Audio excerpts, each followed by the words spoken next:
রমজান শেখের বিধবা ছিলেন রুশিনারা। আমরা ছোটরা ডাকতাম তাকে দুলু দিদি।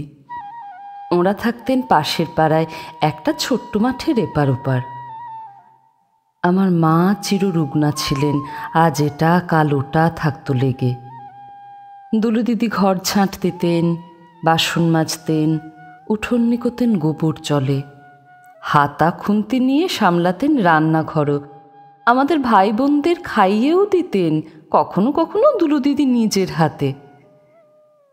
আমাদের ছোটবেলায় বাবা কিংবা মা শেখাননি আমরা হিন্দু, দুলু দিদিরা মুসলমান। কখনো শেখানো হয়নি দুলু দিদি কাজের ঝি। আমার মা লেখাপড়া জানতেন না, বাবা কোনো ক্রমে পড়তে পারতেন শহর ডিঙিয়ে আসা বাসি খবরের কাগজ, বাংলায় লেখা। আমাদের গ্রামের বাড়িতে ছিল পেতলের লক্ষ্মী ঠাকুর। দুলু দিদি কোঁচর ভরে কুড়িয়ে আনতেন উঠোনের ধার থেকে সবুজ ঘাসে উপুর শোয়া শিউলি, জবা গাছ থেকে লাল ফুল, টগর থেকে সাদা, পুকুরে নুইয়ে আসা ডাল থেকে চাঁপা ফুলের হলুদ, মাঝে মাঝে লতা গাছ থেকে নীল অপরাজিতা। সে ফুল সাজিয়ে ভরে এগিয়ে দিলে মা বসতেন পুজোয়, প্রদীপের আলোয়। তখন আনন্দ খেলত পাশে দাঁড়িয়ে থাকা দুলু দিদির মুখের উপর। আমি এখন 70 ছুঁই ছুঁই। বাবা নেই, মা নেই, দুলু দিদিও নেই।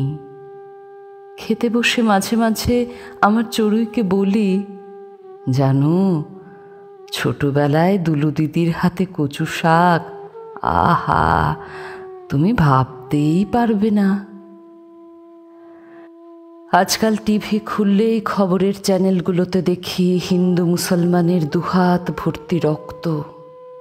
অথচ ওরা একদিন কেউই হিন্দু ছিল না, ওরা কেউই মুসলমান ছিল না। একদিন ওরা শুধু মানুষ ছিল, জবা ফুলের মতো রাঙা মনের মানুষ, টগরের পাপড়ির মতো নিষ্পাপ। সম্পর্কগুলো তখন চাঁপার মতো নরম, অপরাজিতার মতন যুদ্ধজয়ী। সেই মানুষগুলো দিনে দিনে মানুষ থেকে হলো হিন্দু, মানুষ থেকে মুসলমান হলো। ওদের হাতে অস্ত্র ধরিয়ে দিল মুনাফাখোর রাজনীতির চতুর ব্যবসায়ীরা। সকালের কাগজ খুলে মন খারাপ হয়ে যায়। ভাঁজে ভাঁজে, অক্ষরে অক্ষরে চাপ চাপ মাছি ভন ভন করে ওড়ে। ছড়িয়ে পড়ে আষ্টে রক্তের কটু গন্ধ। ভয় পেয়ে চোখ বন্ধ করে ফেলি। তখনই দেখতে পাই দুলু দিদিকে।